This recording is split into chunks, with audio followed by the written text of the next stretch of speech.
Hi.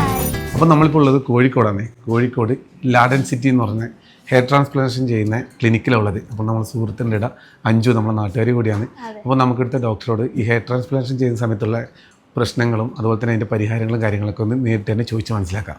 Hi, ഞാൻ doctor Arun. ഞാൻ doctor പല്ലവി. ഞാൻ ആദ്യം ചോദിക്കാം, അപ്പോൾ ഈ മുടി നടുന്നത് സേഫാണോ? ഹെയർ ട്രാൻസ്പ്ലാന്റേഷൻ സേഫ് ആണോ എന്ന് ചോദിച്ചു കഴിഞ്ഞാൽ വളരെ സേഫ് ആയിട്ടുള്ള ഒരു പ്രൊസീജിയറാണ്. നല്ലൊരു ക്ലിനിക്കും എക്സ്പീരിയൻസ് ആയിട്ട് ഡോക്ടർ ചെയ്യുകയാണെങ്കിൽ തീർച്ചയായിട്ടും സേഫാണ്. മുടി വെച്ച് പിടിപ്പിക്കുന്നതിനെ പറ്റിയിട്ട് ഈ സോഷ്യൽ മീഡിയയിലെല്ലാം കുറേ പ്രോബ്ലംസും കാര്യങ്ങളും കാണുന്നുണ്ട്. ഈ പ്രൊസീജിയറിന് മുന്നും പിന്നും ചെയ്യേണ്ട കാര്യങ്ങൾ പ്രോട്ടോകോൾ പാലിക്കുന്ന കറക്റ്റായിട്ടുള്ള ലൈസൻസ്ഡ് ആയിട്ടുള്ള ക്ലിനിക്കും ക്വാളിഫൈഡ് ആയിട്ടുള്ള എക്സ്പീരിയൻസ് ഡോക്ടേഴ്സും ചെയ്തു കഴിഞ്ഞാൽ ഒരു പ്രശ്നവും ഇതിന് വരില്ല. സർജറി ചെയ്യാൻ പോകുന്ന വ്യക്തിയുടെ മെഡിക്കൽ ഹിസ്റ്ററിയും അതുപോലെ ഫിസിക്കൽ ഫിറ്റ്നസ് ഒക്കെ വളരെ ഇമ്പോർട്ടൻ്റ് ആണ്. അപ്പോൾ നമ്മൾ അതെല്ലാം ചോദിച്ചറിഞ്ഞ് ഓക്കെ ആണെന്നുണ്ടെങ്കിൽ മാത്രമേ നമ്മൾ സർജറിയിലോട്ട് പ്രൊസീഡ് ചെയ്യാൻ പാടുള്ളൂ. ഈ മുടി വെച്ച് പിടിപ്പിച്ചതിന് ശേഷം കുറേ ആൾക്ക് റിസൾട്ട് ഉണ്ട്, കുറേ ആൾക്ക് റിസൾട്ട് കിട്ടുന്നില്ല എന്ന് പറയുന്നുണ്ട്. റിസൾട്ട് മാറ്റർ ചെയ്യുന്നത് ചെയ്യുന്ന ആളുടെ സ്കില്ലും എക്സ്പീരിയൻസും റിയലി മാറ്റേഴ്സ്. ഏത് ക്ലിനിക്കാണ് നിങ്ങൾ തിരഞ്ഞെടുക്കുന്നതും അതും മാറ്റേഴ്സ്. എല്ലാ പ്രോട്ടോക്കോളും പാലിക്കുന്നുണ്ടോ എന്ന് നോക്കണം, അതും റിയലി മാറ്റേഴ്സ്. പിന്നെ പേഷ്യൻറ്റിൻ്റെ എത്ര ഏരിയ ആണോ നമ്മൾ കവർ ചെയ്യാൻ ഉദ്ദേശിക്കുന്നത് അതിന് വേണ്ടിയുള്ള നല്ല ക്വാളിറ്റിയും ക്വാണ്ടിറ്റിയും ഉള്ള ഡോണർ ഏരിയ പേഷ്യൻറ്റിനുണ്ടോ എന്നും നോക്കണം. നമ്മളെങ്ങനെ ഒരു നല്ല ക്ലിനിക്ക് തിരഞ്ഞെടുക്കും?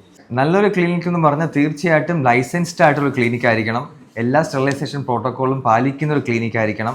പേഷ്യൻറ്റിന് പോസ്റ്റ് ഓഫും മുമ്പും പിന്നും എല്ലാ കാര്യങ്ങളും നന്നായി നോക്കുന്ന ഫോളോ അപ്പ് ചെയ്യുന്ന ഒരു ക്ലിനിക്ക് ആയിരിക്കണം. ചെയ്യുന്ന ഡോക്ടർ തീർച്ചയായിട്ടും ക്വാളിഫൈഡ് എക്സ്പീരിയൻസ് സർജൻ ആയിരിക്കണം. മുടി വെച്ച പിന്നെ ഇത് സാധാരണ പോലെ തന്നെ തോന്നുക. നമ്മൾ സ്യൂട്ട് ആയിട്ടുള്ള ഒരു ഹെയർ ലൈൻ മാർക്ക് ചെയ്യുന്നതാണ് നമുക്ക് കുറച്ചും കൂടെ നാച്ചുറൽ ആയിട്ട് റിസൾട്ട് കിട്ടാനുള്ള ഒരു പ്രധാന ഘടന എന്ന് പറയുന്നത്. ഓരോ ആൾക്കാരുടെ ഫേസ് എങ്ങനെയാണോ അവരുടെ ഷേപ്പ് എങ്ങനെയാണോ നോക്കിയിട്ട് വേണം നമ്മൾ ഹെയർ ലൈൻ മാർക്ക് ചെയ്യാനായിട്ട്. അതാകുമ്പോൾ നമുക്കൊരു ഫൈനലി റിസൾട്ട് വരുന്ന സമയത്ത് അവരുടെ ഫേസിനോട് സ്യൂട്ട് ആവുന്ന രീതിയിലത്തെ ഒരു നല്ല റിസൾട്ട്, നാച്ചുറൽ ആയിട്ടുള്ള റിസൾട്ട് നമുക്ക് തീർച്ചയായിട്ടും കിട്ടും.